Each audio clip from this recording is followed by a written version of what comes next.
రేవంత్ సర్కార్ ఎలా ఉందనుకుంటున్నారు? పథకాలు బాగా అందుతున్నాయా? ఇంకా ఏమి ఇవ్వాలని కోరుకుంటున్నారు?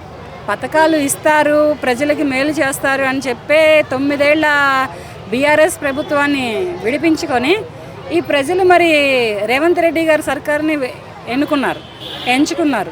కాంగ్రెస్ ప్రభుత్వం విషయం పక్కన పెడితే ఈయన మన ఆంధ్రప్రదేశ్లో, మన ఇండియా కంట్రీలో తెలంగాణ రాష్ట్రానికి ఒక టైగర్ అనుకున్నారు కాలం నాడు. కానీ మరి అతను అంతా ఏమీ కనిపించట్లేదు. ఎందుకనో ఏమో నాకైతే తెలియట్లేదు.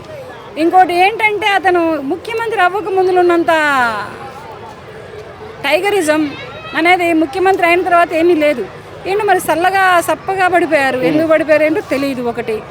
ఇంకోటి ఏంటంటే మరి అతని పద్ధతులు ఏంటో, అతని ఇదేంటో తెలియట్లేదు. మరి ఫ్రీ బస్ అన్నారు, ఓకే. గ్యాస్ సిలిండర్ అన్నారు, అది నాట్ ఓకే అయిపోయింది. ప్రజలు గగ్గోలు పెడుతున్నారు, వెళ్ళి గ్యాస్ సిలిండర్ల కంపెనీల దగ్గరికి వెళ్ళి ప్రజలు గగ్గోలు పెడుతున్నారు. మరి వాళ్ళకి అందుతున్నాయో లేదో, తెలుస్తుందో లేదో తెలియదు ఒకటి. ఇంకా ఏంటంటే తర్వాత 2500 అన్నారు. సంవత్సరం అయిపోయినా కానీ ఆ 2500 రూపాయలు ఆచూకీ లేదు. మరి ఇంద్రమ్మ గృహ కల్పలు అన్నారు, మరి అవి ఎటుపోయినాయో తెలియదు. ఈ 4 పెట్టిన 6 పథకాలలో ఈ 4 పథకాలు ఇలా ఉంటే మరి రైతు బంధు అన్నారు, 5వ పథకం, అది ఎటుపోయిందో మరి. నేనైతే రైతునైతే కాదు, ఆ రైతుల విషయాలు నాకు తెలియవు. ఇక 6వ పథకం ఏదో పెట్టారు, అది ఏంటో కూడా అంత ప్రజలు మర్చిపోయారు. ఎందుకంటే ఎన్నుకున్న ప్రజలే అంత మర్చిపోయారు. అంటే ఇప్పుడు అందరూ ఒక లెక్కకి చెప్పుకోవాలి అంటే ఎలక్షన్ బిఫోరే కానీ ఎలక్షన్ ఆఫ్టరే కానీ ఒక 3-4 months వరకు ఈ బీఆర్ఎస్ ప్రభుత్వానికి, బీఆర్ఎస్ పార్టీకి కరెక్ట్ మొగుడు దొరికాడు అనుకున్నారు.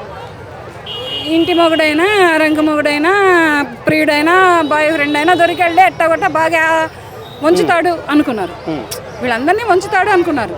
కానీ తను చూస్తే మరి చల్లగా ఉన్నారు. మరి సోనియమ్మ గొడవలన్నీ సరే కానీ, అంటే అసలు యాక్చువల్ పథకాలు అందరికీ ఇవ్వకపోయినా కొంతమందికి అవసరమైన వాళ్ళకి, బాగా అవసరమైన వాళ్ళని చూసైనా సరే వాళ్ళకి ముందు ఈ పథకాలు కొంతమందికైనా ఇవ్వాలని చెప్పాలనుకుంటే మీరు రేవంత్ రెడ్డి గారికి డైరెక్ట్గా అలా చెప్తారా?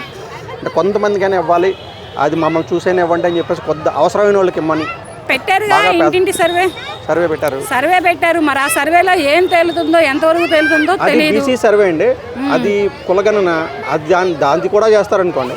ఇప్పుడు కొంతమందికైనా ఇంద్రం ఇల్లు అని, డబుల్ బెడ్రూమ్ ఇల్లు అని, కొన్ని 2500 అని, కొంతమంది బాగా ఏమోనండి, నేను కూడా ఒక 2500 పెట్టాను. నేను కూడా ఒక ఇంద్రమ్మ బాగా పూర్ణ వాళ్ళకి ఇవ్వాలని కోరుకుంటున్నాము, కాదని నేను కూడా అనట్లేదు. మరి ఈ కష్టపడి బ్రతుకుతున్న పేదవాళ్ళ గతులేమిటి, బ్రతుకులేమిటి అనేది తెలియట్లేదు. ఇంకోటి ఏంటంటే మరి ఇప్పుడు ఈ రోడ్లమ్మటే ఈ గుడిసెలు వేసుకొని ఉంటున్నారు, వాళ్ళ గతి ఏంటి అనేది తెలియట్లేదు. వాళ్ళకి ఎంతవరకు సర్వే వెళ్తుంది అనేది తెలియట్లేదు. చాలా వరకు రెంట్లు కట్టుకొని చాలామంది వరకు ఏదో వచ్చే జీతాలతోటి చాలని బ్రతుకులు అయితే చాలిస్తున్నారు. కొంచెం దృష్టిలో పెట్టుకొని వాళ్ళ వరకు కొంచెం దృష్టిలో పెట్టుకొని వాళ్ళని సరైన సర్వే చేసి ఈ అతుకులు మారిన బ్రతుకుల నుంచి కొంచెం ఇంద్రమ్మ గృహ కల్పన, ఈ కేసీఆర్ ఇవ్వనటువంటి డబుల్ బెడ్రూమ్లను ఇచ్చి కొంచెం మేలు చేస్తారని అనుకుంటున్నాను. నాకు కూడా రేవంత్ రెడ్డి గారి పరిపాలన అన్నా, రేవంత్ రెడ్డి గారన్నా కొంచెం అభిమానం ఉంది, కొంచెం ఒక నమ్మకం ఉంది. ఆ నమ్మకాన్ని, నా నమ్మకాన్ని, ఈ ప్రజల నమ్మకాన్ని ఎంతవరకు కాపాడుకుంటారనేది ఇక అంతా ఆయన చేతుల్లో ఉంది ప్రస్తుతానికి. నేనైతే మాత్రం ఈ 1 సంవత్సరం ఏమీ చేయలేకపోయినా మిగతా 4 ఏళ్లలోనైనా తెలంగాణ రాష్ట్ర పేద ప్రజలకి న్యాయం చేస్తారనే కోరుకుంటున్నాను. ఇప్పుడు బీఆర్ఎస్ ప్రభుత్వంలో ఎవరు మన రేవంత్ రెడ్డి గారికి సవాల్ ఇస్తారు. ఆయన అలాగే కేసీఆర్ గారు ఇల్లు లేని ప్రతి పేదోనికి ఇల్లు ఇస్తానన్నారు. ఎవరికి ఇల్లు ఇవ్వలేదు. మరి ఆ డబుల్ బెడ్రూమ్లన్నీ ఎటుపోయినాయో. నేను కూడా అప్పుడు 10 ఏళ్ల క్రితం ఒక డబుల్ బెడ్రూమ్కి పెట్టుకున్నాను. సెక్రటేరియట్లో, కలెక్టర్ ఆఫీసులో ఇవన్నీ తిరిగాను, నాకు ఏమీ లేదు. ఇప్పుడు కనీసం ఒక ప్రజాపాలన పెట్టారు. అక్కడ అర్జీలు ఇచ్చుకున్న వాళ్ళకి వాళ్ళందరికైనా కొంచెం సెలెక్టెడ్గా అందులో పూర్తిని సెలెక్ట్ చేసి కొంతమందికైనా ఈ పథకాలు ఇవ్వాలి అని చెప్పేసి రేవంత్ రెడ్డి గారు మీరు చెప్పాలనుకుంటున్నారా? చెప్పాలనే అనుకుంటున్నాను. మరి నేను చెబుతున్నది ఆయన వరకు వెళ్తుందో లేదో నాకైతే తెలియదు. అండి రేవంత్ రెడ్డి గారు, తెలంగాణ రాష్ట్ర ముఖ్యమంత్రులు అయినటువంటి రేవంత్ రెడ్డి గారు, మీకు నేను మరీ విన్నవించుకుంటున్న విన్నపం ఒకటే. కొంచెం పేద ప్రజలను ఆలకించి, కొంచెం పేదవాళ్ళని దృష్టిలో పెట్టుకొని ఇల్లు లేని వాళ్ళకి ఇల్లు, పింఛన్ రాని వాళ్ళకి 2500 రూపాయల పథకము, ఈ ఫ్రీ బస్సు, ఈ గ్యాస్ సిలిండర్లు, ఈ ఇంద్రమ్మ గృహకల్పలో అవకాశాలు ఇచ్చి వాళ్ళని దయచేసి కొంచెం మీ ప్రభుత్వంలోనైనా మీ చేతి మీద గుండానైనా కొంచెం బ్రతుకు తెరువు చూపిస్తారని, పేదవాళ్ళని కొంచెం ఆదుకుంటారని నేను మరీ కోరుకుంటున్నాను. ఇప్పుడు ఈ టైగర్ ఎంత ముసుకెందుకు వేసిందో నాకు అర్థం కావట్లేదు. పులే కానీ ముసుగేసుకొని ఎందుకు తిరుగుతుందో నాకు అర్థం కావట్లేదు. ప్రతి పేదవానికి ఇల్లు ఇస్తానన్న కేసీఆర్ పక్కన పెట్టేసేశారు, అయిపోయింది. 9 ఏళ్ల పరిపాలనకి చెప్పు దెబ్బ కొట్టారు తెలంగాణ ప్రజలు మొత్తం. కానీ మిమ్మల్ని ఎన్నుకొని మీకు పట్టం కట్టి మిమ్మల్ని ముఖ్యమంత్రిగా ఎంచుకున్న ప్రజలకు దయచేసి కొంచెం సర్వే నిగ్గాయింపుగా తేల్చి మంచి సదుపాయాలని, మంచి అవకాశాలని, మంచి పనులు చేస్తారని కోరుకుంటున్నాను. ఈ సంవత్సరం బట్టి మీదెక్కడా ఏమీ లేదు. మీరు ఎలక్షన్లో ముఖ్యమంత్రి అవ్వక ముందులో ఉన్నంత ఫైరు మీరు ముఖ్యమంత్రి అయిన తర్వాత ఫైరిజం ఏమీ లేదు. చాలా అంటే చాలా చల్లగా సైలెంట్గా చప్పగా నడుస్తుంది ప్రభుత్వం.